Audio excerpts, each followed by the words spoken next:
Have you ever played a game and thought, I enjoy pressing buttons to kill things, but I hate that it's not violent enough? Well, the sick freaks at Nintendo thought the same exact thing. Let me introduce you to the NES Zapper. The Zapper was released in 1985 alongside the launch of the North American Nintendo Entertainment System.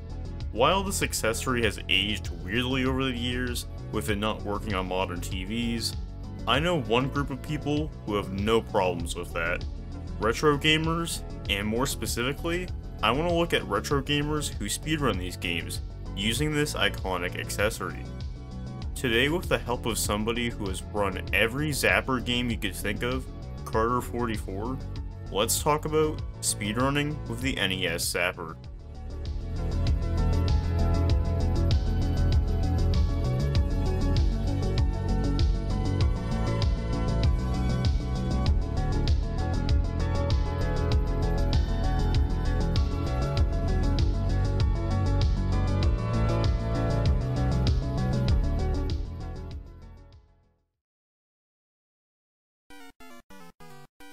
Before I even start to explain this accessory or the games that it used, let me give you a really quick history lesson. Now, if you want to get technical, this right here isn't even the first or second version of the accessory. There was first the Famicom Light Gun in 1984, which, looks like a literal gun. For obvious reasons, the Nintendo add-on was fully redesigned for the American market, and was released in 1985 looking like this. All gray. But that's not the gun that I showed you earlier. A lot of people remember specifically this orange Zapper. That is because in 1988, laws required toy guns to be more distinct from actual guns. Later that year, the iconic orange Zapper was released, which complied with these new laws. 'Cause, America or something, I don't know. Moving on to how the Zapper actually works, like other NES accessories, the Zapper plugs into the console's controller port, and can instantly be used to select game modes on the title screen of games designed for the accessory in mind. How does the actual accessory work though? Well, first of all, the Zapper only works on CRT displays. Modern LCDs, plasmas, etc. will not work due to a difference in input and display lag. In terms of input, when the Zapper's trigger is pulled, the entire screen of the game becomes black for just one frame. On the very next frame, every target in the game is drawn fully white, with the rest of the screen being black. The Zapper then detects changes in light, and will take notice if any targets are in the area that was just hit. To detect which target was hit, each target in the game has a different flash duration on screen, and the game detects which target was hit based on said duration.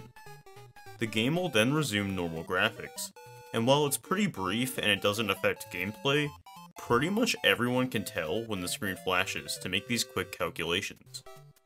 This is more important than you would think when it comes to speedruns. Due to every trigger pull resulting in the game pausing for 3 frames, it's typically best to pick and choose which targets on screen are worth shooting and which are better to leave. Now that you know how the actual Zapper works, let's move on to games that actually use it. In total today, I have 11 games that I want to talk about, and I sorted them into 2 easy categories: the point games and the game games. Point games consist of games that are more arcade style and focus on reaching a certain amount of points to continue. The game games consist of a more proper end, which is typically seen in your average video game. The first of the point games I want to discuss is probably the first, and maybe for some, the only game people think of when mentioning the Zapper: Duck Hunt. This game is just as iconic as the Zapper itself. Back in the 80s, one of the most notable NES console bundles included the Zapper, with a cartridge that combined Duck Hunt and Super Mario Bros. At first glance, this may seem like a weird combination of games that stick together, but for some reason, it's a really killer combo. In fact, Super Mario Bros. / Duck Hunt carts nowadays are more common and cheaper than the separate games. Some people probably use them as drink coasters. Looking at speedrun categories, it can be pretty overwhelming to look at the first time. So let me break it down a little further. The game has 3 modes, A, B, and C. Game A has only 1 duck on screen at a time. Game B has 2 ducks on screen at a time. And Game C is clay pigeon shooting, which you shoot discs in the air before they land. You may notice Game A lacks a speedrun category, and that is because Game A allows you to control the duck's flight pattern when a normal controller is plugged in. Moving on, since this game doesn't have a proper ending, the different categories consist of reaching a specific amount of points in games B and C. At a higher level, these runs take more than just simply shooting ducks. The positioning of ducks in each round is random.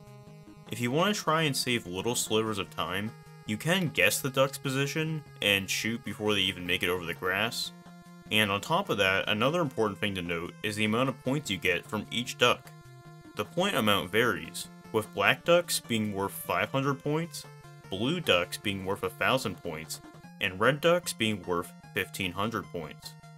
It's important to note that different colored ducks also vary in speed as well, with red being the fastest. And also the first round only has black and blue ducks, while after that it's seemingly random. When showing you the category list, you may have seen one category that sticks out a bit: kill screen. Well, since the game was never made with an ending in mind, if you play all the way to round 99 and somehow beat it, you end up visiting round 0. This round is impossible to beat, as ducks are spazzing out all over the screen in a similar way that 5-year-olds will do after drinking soda. Also, half the time, the dog just repeatedly laughs at you. In terms of times, Carter boasts 3 out of 4 of the records in Game B, and also has the record in kill screen. Old School McFly has every Game C record with clay pigeons, and also has achieved the quickest time getting 500,000 points in Game B. Let's move on to Hogan's Alley, yet another notable title from the arcade and NES era. This game consists of shooting gangs while trying to spare innocent people. Hogan's Alley is set up similar to Duck Hunt, with it having game modes A, B, and C. Game A puts you in a shooting range where every round, 3 panels are on screen and face you at the same exact time. You must quickly shoot the gangsters without harming the innocent people. A total of 10 misses gives you a game over. Game B, on the other hand, puts you in a different shooting range in a town setting, with the same goal as before. Game C, Trick Shot, is dramatically different. Cans are being tossed from the right side of the screen and are falling towards the left. You can shoot the cans to launch them up in the air, and if a can falls off the bottom of the screen, you get a miss. Once 10 misses are racked up, it's game over. Both Carter and Old School McFly hold records in the game.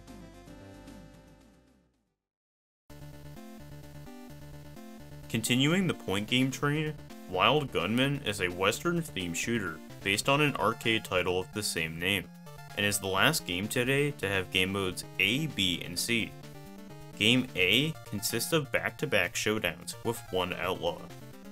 The outlaw will walk to the middle of the screen, and as soon as he yells "Fire," the player is required to shoot. It doesn't matter where you are on screen, as long as you shoot, it will count. If you fire too early, you'll get a foul, and if you fire too late, you'll lose the duel. Both of these actions cost you life. The game keeps repeating with the goal of the game trying to get as many points as possible. Game B is the same deal, but instead of one outlaw, you duel 2. Typically both outlaws will fire at similar times, and to shoot specific outlaws, you simply aim towards either the left or the right side of the screen. Game C is a bit different. Gang mode involves a saloon shootout with 5 different openings on screen. Each of these openings are places where a gunman can appear.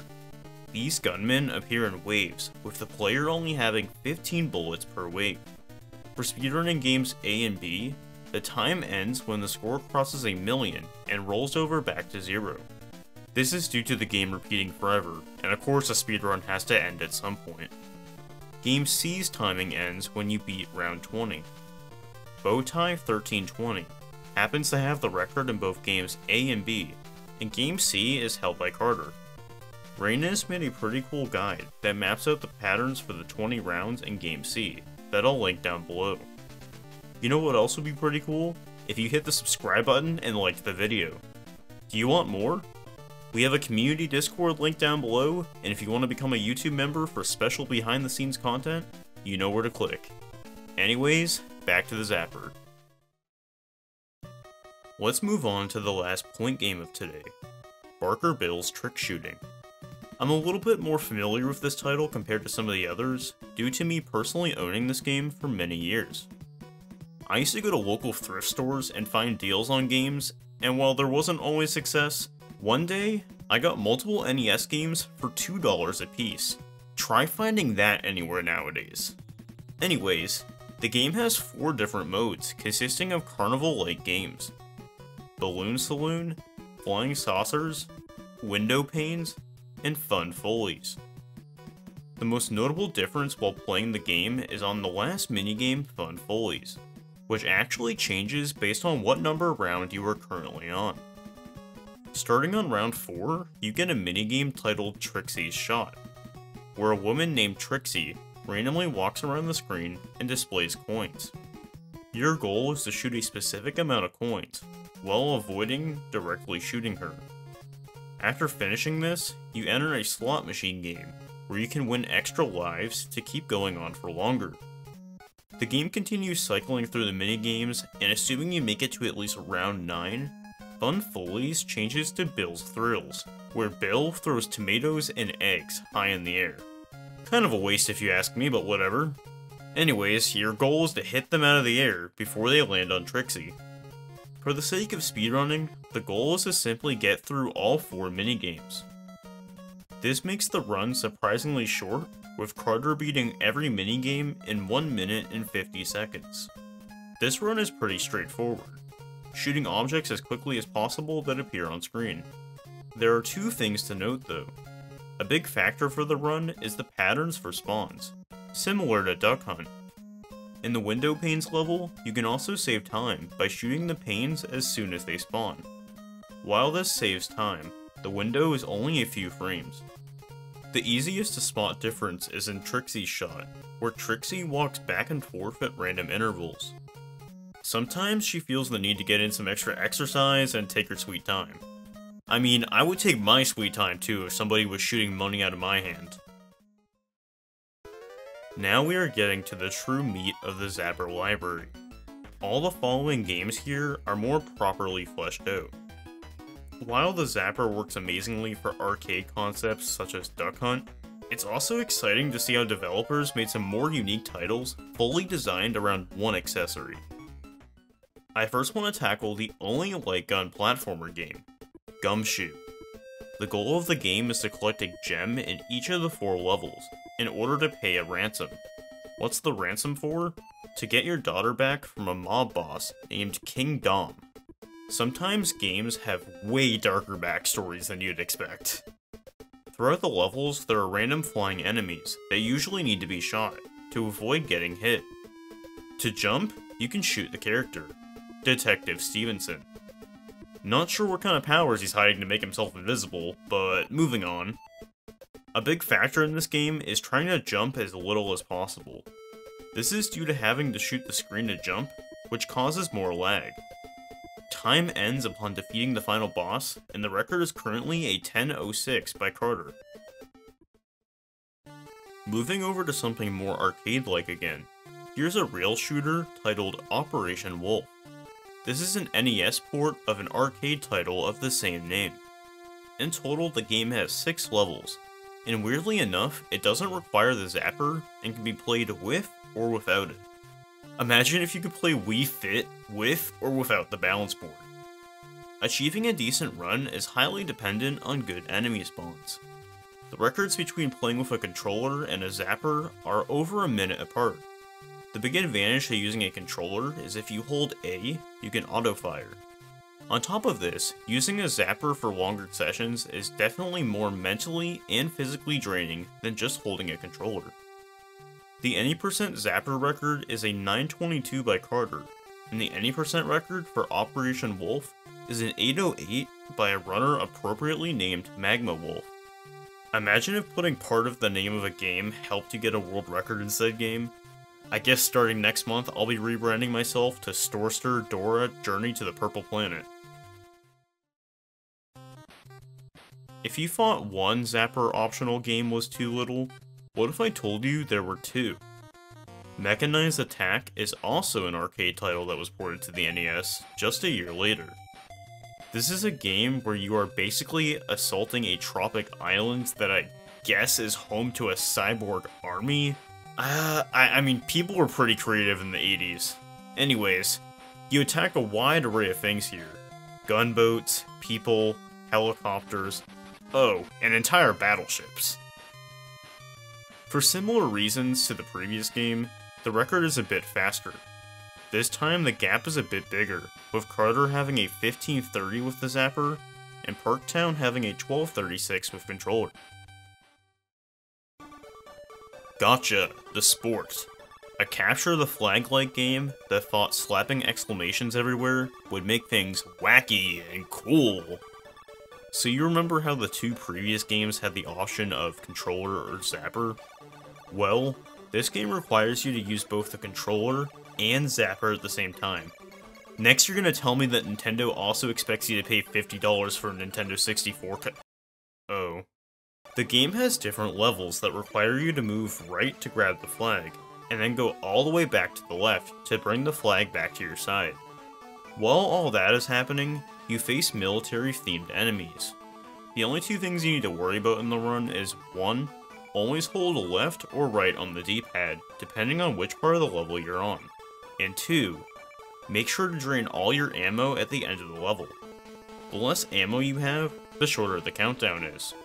The top 3 for the leaderboard is pretty neck and neck, but you best believe that Carter ended up on top with a 324.7. If you have ever had the oddly specific desire of hunting down bad guys at airports and on the streets, then Freedom Force is just for you. I'm gonna brush over this game pretty quick because, believe it or not, I enjoy making money, and well, of course it's not really realistic when you shoot enemies. You can briefly see blood, and it's pretty advanced compared to a lot of the other NES titles, I will give that to them. And like many other titles today, the game loops on forever and ever, but the speedrun consists of only one loop. There are 5 different scenes to breeze through, and Magma Wolf has the record with a 301. To the Earth is another rail shooter, and is infamous for being the hardest light gun game ever made. The game consists of 4 levels, with a massive difficulty spike in level 3. The level has fast projectiles dubbed Red Balls of Death, which are the fastest things in the entire game, and deal a hefty amount of damage. Like other games in the list, the biggest time saves in runs are from reducing how much you shoot to spare lag, as well as killing bosses as fast as possible. To do this, you build up your health by targeting regular enemies throughout the stage. This then allows you to take a bunch of damage while you spam shoot the boss's weak spot. The record is a 1552, by someone that you may have never heard of before. You wanna guess who? Me? Dwayne "The Rock" Johnson? Nah, it's Carter. Now let's get to the last game on today's list, Shooting Range. Consisting of a few old Western-themed minigames, it's a pretty straightforward title, with it ending with a proper boss. On top of this, the game also has different endings depending on what your score is when finishing the boss. Anything under 30,000 points won't get you anything special, but once you hit that magic number, you get a screen stating that you are a bronze medalist. 35,000 points will make you a silver medalist, and 40,000 points makes you the legendary gold medalist. Who knew pressing plastic buttons could get you medals? The any% speedrun category simply beats every stage without worrying about points. While on the other hand, the 3 other categories are appropriately labeled for each of the scores required. Old School McFly has the record for 35,000 points, while some random person named Carter has the 3 other records. The NES is quite an iconic console in gaming, and inside just the speedrun world, the NES is frequently explored. Most people think of the Super Mario Bros. Trilogy or The Legend of Zelda, but in between those are some unique games using an accessory that not everyone thinks about. Not every run requires a controller, or at least the kind of controller you'd typically expect. Thank you so much for watching. Major shoutouts to Carter for letting me collaborate with him on this. He actually initially reached out to me, and I enjoyed the idea so much that I just took it and we started working together. I also again want to say thank you to anyone that supports me through being a YouTube supporter. If you want your name at the end of the video, then feel free to hit the join button next to the subscribe. Gives you a bunch of bonus perks and a private Discord channel for you to join, talk, whatever.